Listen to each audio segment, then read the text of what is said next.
Good evening, guys. It is Monday, April 28th, 2025. This is Bathrobe Business.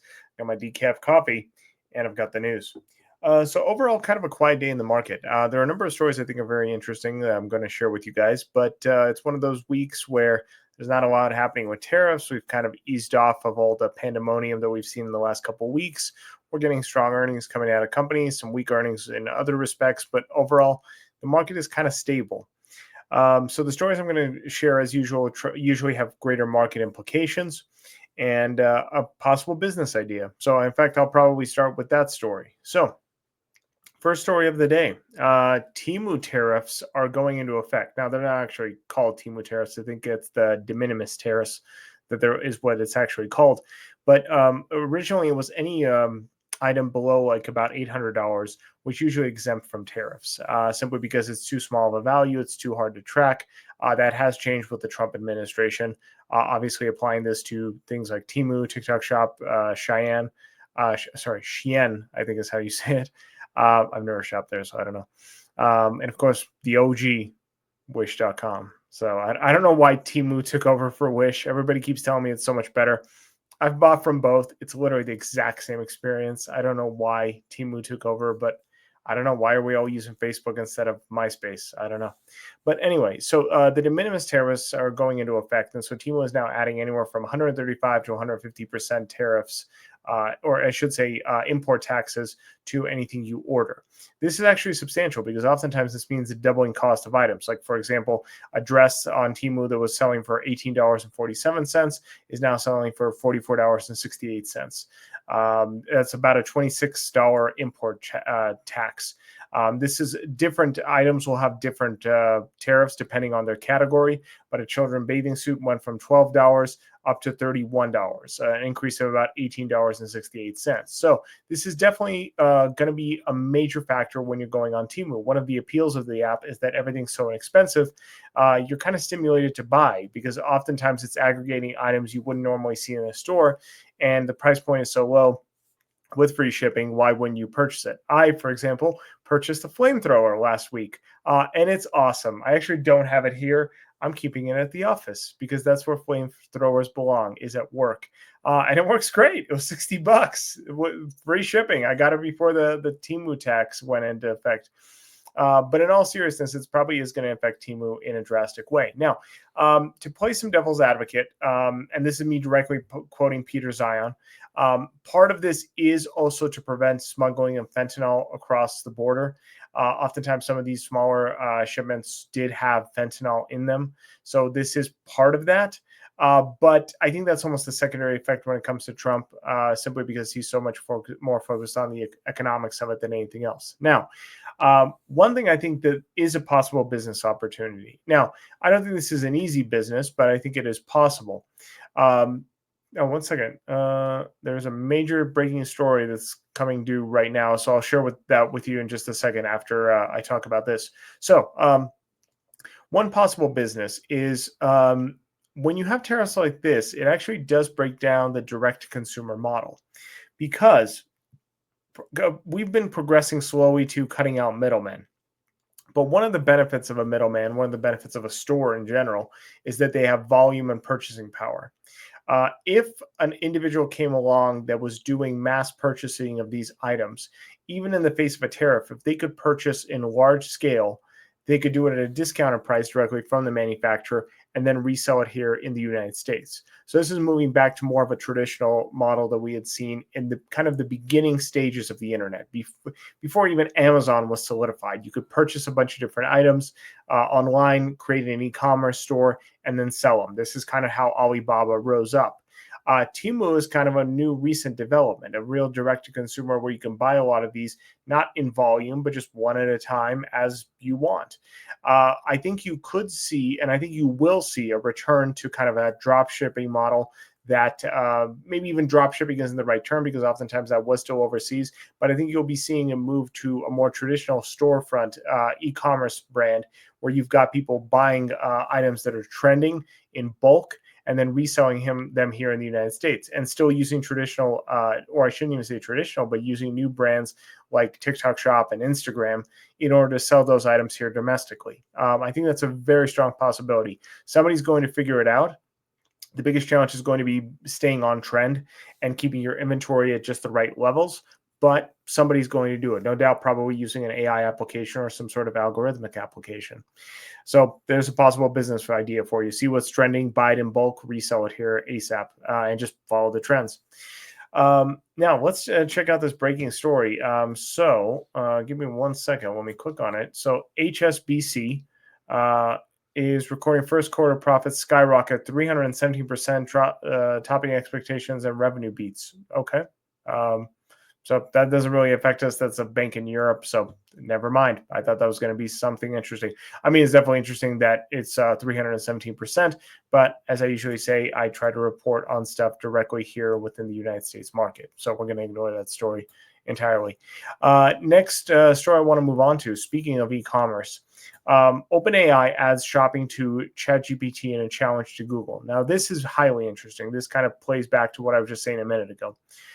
If you remember when AI was all the rage when it was first starting up, I think in one of my early videos, I talked about how once somebody figures out how to add shopping to AI algorithms, it's going to be a bit of a game changer because you'll be able to input exactly what you're wanting, what you're looking for, and have the AI look for it like a personal shopper. It's not quite there yet, but it's heading in that direction. And strangely enough, I did not think it was going to be OpenAI. I thought this was going to be an outside company that would create a personal shopper brand that would come in and you would say, I'm looking for a gift for my mom. And as you know, my mom is this kind of person who likes to bake and this and that, and feeding all this to the AI and then having it purchase for you, or create individual profiles for people in your life. Like, here is everything I've bought for my mom over Christmas in the last 5 or 10 years. Here's what she actually uses. Here's what she likes. Here's her favorite TV shows. Here's her favorite books, and be able to feed that all to the personal assistant, all to the AI, and have it go out and do shopping for you and bring those leads straight to you.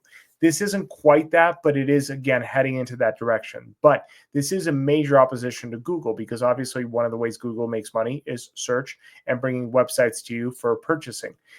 This will now essentially have OpenAI's ChatGPT model be able to buy and sell things. Well, I shouldn't say sell, but directly buy on the platform. Well, they'll have a shop button. You'll be able to tell it, I want a coffee machine. It'll take you straight to, Nespresso or Keurig or whatever specific company you're looking for, or whatever specific coffee you're looking for.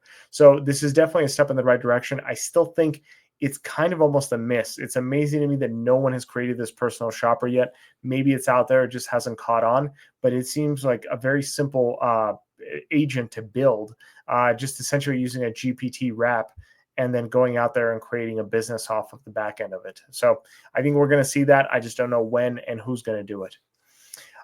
Next couple of stories I'm going to cover. This one's just really quick rapid fire because this is mostly still speculation and rumor. So the rumor is in China, Huawei is reportedly working on a new artificial intelligence chip that is supposed to rival NVIDIA. Now, this is still speculation, but we have seen China deliver more and more on its promises with advanced engineering than we have in previous years.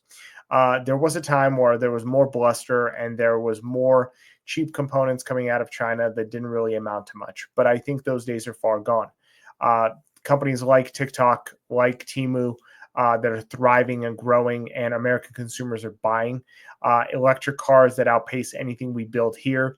The fact that we saw DeepSeek earlier this year be able to do what ChatGPT did in essentially half the time with better efficiency and better results, I think this should be taken very seriously, and I think it is going to happen. In fact, I would say that creating AI chips is closer to China's sphere of special expertise than something like software is. Remember, China is a manufacturing powerhouse. Something like IP is somewhere where they've always lagged, but they've seemed to be able to come around and actually master that very well with companies like Temu and TikTok.